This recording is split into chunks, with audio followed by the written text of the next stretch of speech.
Ryan, Layla and Marcus moved through South Liverpool like ghosts.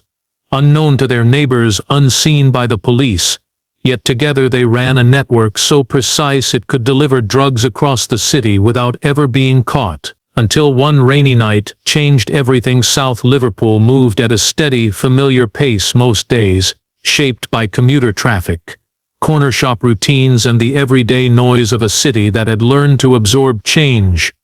Yet beneath that ordinary surface, something had begun to shift. Officers on routine patrol noticed unusual activity in places that normally stayed quiet after dark. A near-empty car park behind a community center became unexpectedly busy at midnight. A pair of cars with false plates were spotted circling the same estate multiple times a week. What made the situation even more curious was how quickly the incidents vanished once anyone tried to look closely. It was as if someone had drawn a line between visibility and secrecy, making sure nothing crossed it. The first reports came from neighborhood officers who weren't new to the job. They knew the difference between random mischief and coordinated behavior. What they saw unfolding didn't match typical street-level dealing. Instead of chaotic exchanges or visible hand-to-hand trades, there were short, silent stops, lasting only seconds. Cars pulled in, headlights dimmed, a door opened briefly, and then the vehicle sped away. No arguments, no crowding, no loose chatter, just swift movement, executed with precision. It felt rehearsed, like a pattern practiced until perfect. Weeks later, civilian CCTV from residential streets added more fuel to the growing suspicion. Footage showed the same unregistered hatchback, appearing in completely different parts of the district, but always within the same narrow time window. Over several nights it visited spots miles apart with uncanny efficiency, pausing only long enough for the passenger to reach out toward a wall, then lid or bush before the car vanished again. These drops were so discreet that most locals never realized anything had happened right outside their homes. Inside the Merseyside Police station, analysts began compiling the scattered information. At first, the data looked like nothing more than a list of small disturbances, minor enough that none would normally trigger major concern. But when plotted on a map, the dots formed clear clusters, and each cluster pointed back to a compact grid of streets near the waterfront. The pattern caught the attention of investigators experienced in organized crime. They recognized the hallmark of a group that understood how to avoid drawing attention. Movement spread over wide areas, tiny traces rather than large transactions, and no direct ties between incidents unless examined collectively. Surveillance units were sent to monitor the identified grid.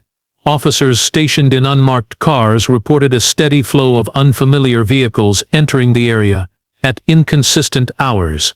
Some stayed for barely a minute, while others lingered with engines running. None of the drivers or passengers appeared to be residents.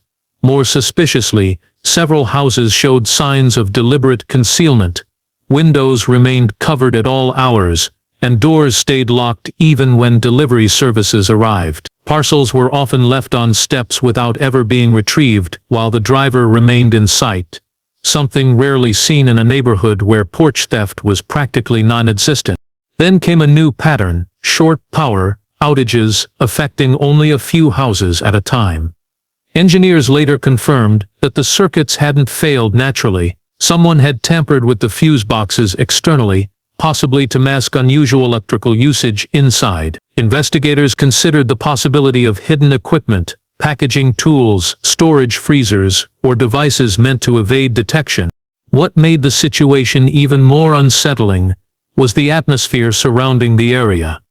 Residents whispered about strange sounds late at night, like muffled thuds or something heavy being dragged across floors. Dogs refused to walk near certain alleyways. Outdoor lights that had remained broken for months suddenly flickered on without anyone reporting repairs. Nothing was overtly criminal, yet everything felt wrong. By the time the first task force meeting was called, the picture had become too strange to ignore. Something systematic was unfolding in South Liverpool, something carefully arranged and tightly guarded. The officers didn't yet know who was behind it or how large the operation truly was, but they sensed they were only seeing the outer layer of a much deeper network. and whatever it was, it had already embedded itself quietly and confidently into the heart of the community. The investigation drifted forward slowly until the unexpected crash forced everything into motion. On a rainy evening, when roads gleamed under streetlights and visibility was poor, a motorcycle sped through the outskirts of the district. The rider wore mismatched clothing and an ill-fitting helmet, giving the impression of someone who had prepared quickly rather than carefully. Moments later, the back wheel skidded on a slick patch of road, sending the bike sprawling across the asphalt. When officers arrived, they expected nothing more than another traffic incident. Instead, they discovered the moment that would unravel the entire network. Inside the smashed storage box attached to the motorcycle were packets sealed with professional precision, each labeled with a combination of symbols and colors instead of names. The packets were dry despite the weather, meaning they had been placed there recently and with deliberate care. A notebook lay beneath them, thin and water-stained but still readable. It contained a list of meeting points with times written in short, coded bursts. The handwriting was tidy, suggesting someone who valued accuracy. That alone was enough to raise suspicion. At the station, forensic teams wasted no time examining the items. Fingerprints lifted from the packets matched a young man already known for minor offenses.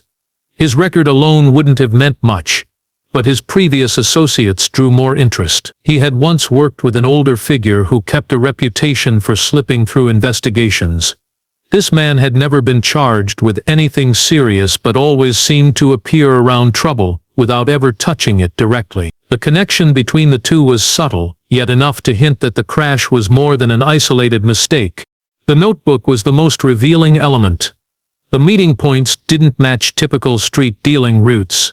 They were scattered across unlikely places: a fenced-off service yard, a footpath behind a church, and a corner near an abandoned taxi office. None were locations an inexperienced courier would choose.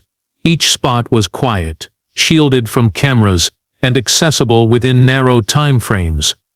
Someone had planned these routes with careful consideration of escape options and blind spots. Such coordination suggested the courier was following instructions from a much larger system than anyone had anticipated. Investigators began tracing the coded labels on the packets.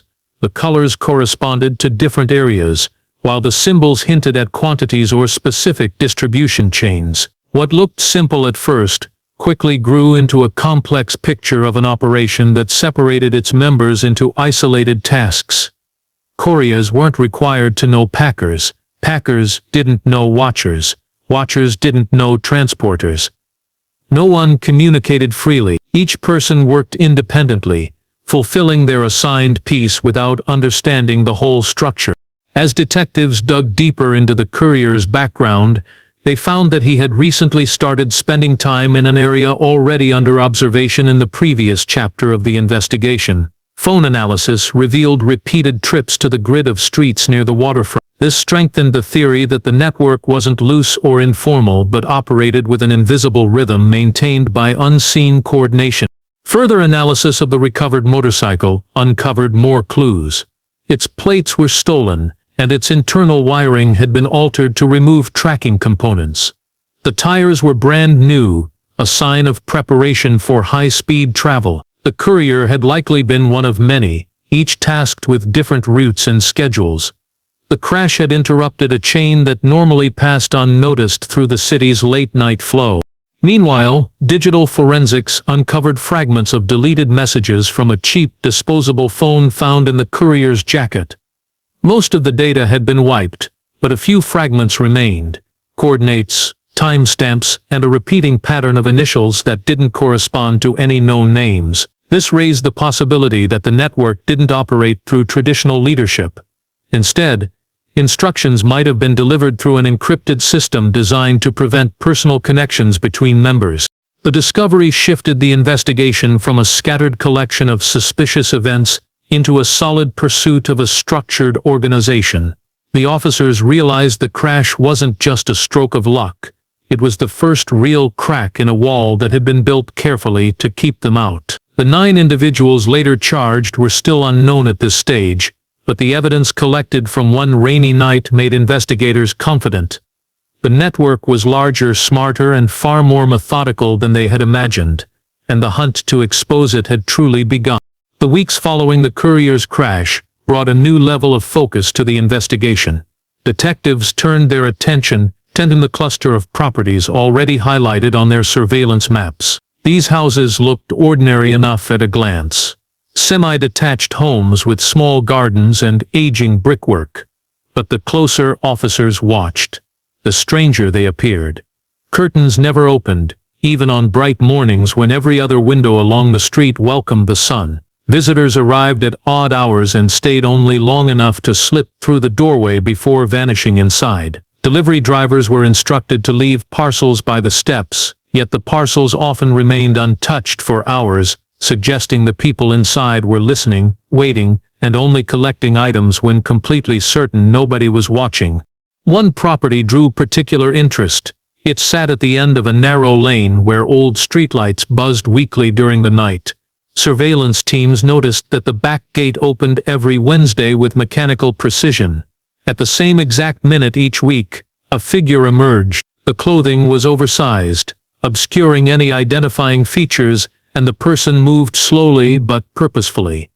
They placed a small package beneath a loose paving stone just outside the gate, checked the surroundings where it's lifting their head, and then slipped back inside. Across the neighborhood, other suspicious behaviors surfaced. One house kept its lights on 24 hours a day, but the glow never changed. It didn't flicker or shift in color, leading officers to suspect the bulbs weren't lighting rooms at all, but instead illuminating a single internal space designed for watching or sorting materials. Another property had an unusually high number of rubbish collections. Workers noted the wider organization. Yet despite the hours of surveillance, no one had slipped up.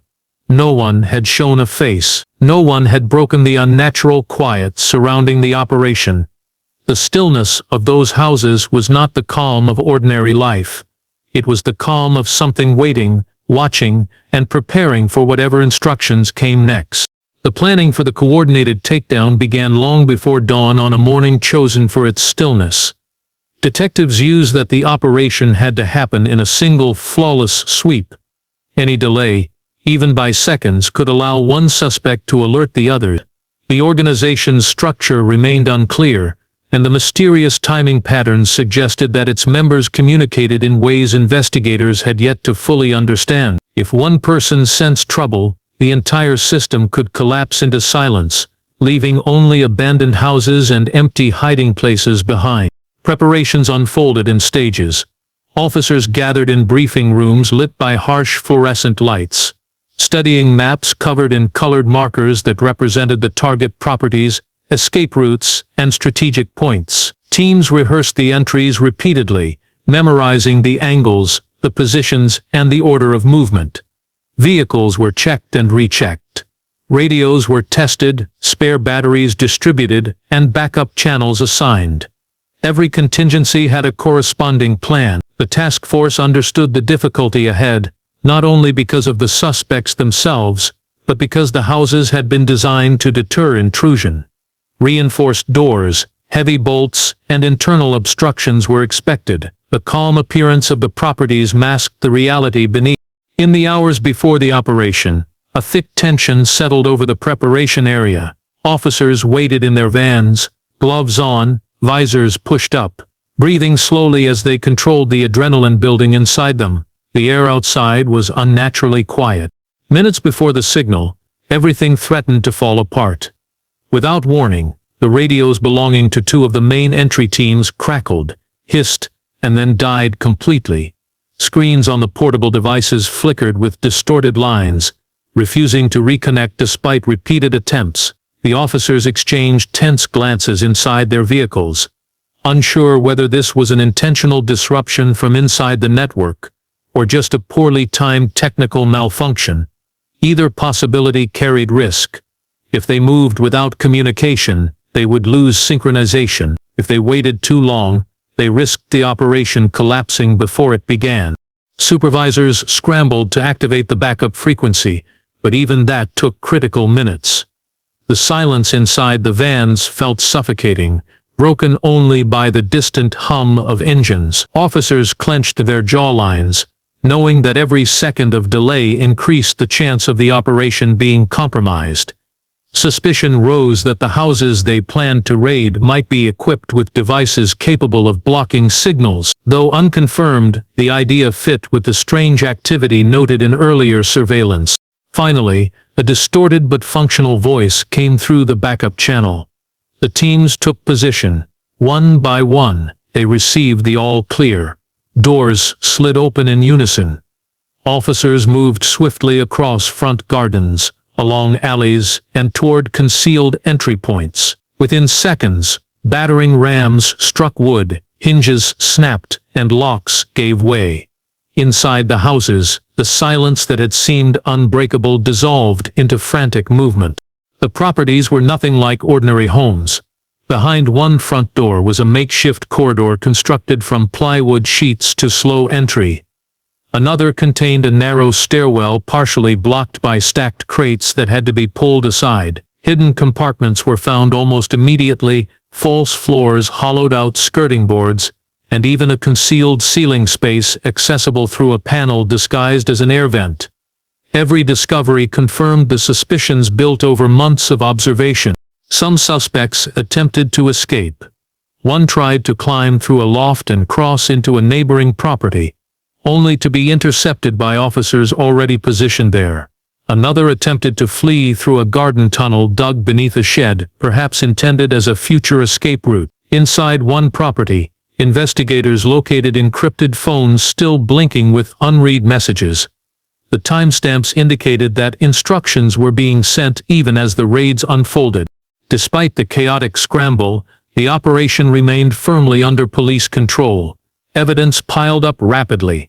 Ledgers of coded transactions, storage bags, sealing equipment, and scraps of documentation that hinted at a wider web of distribution. The takedown proved that the operation had been far more sophisticated than anyone had predicted.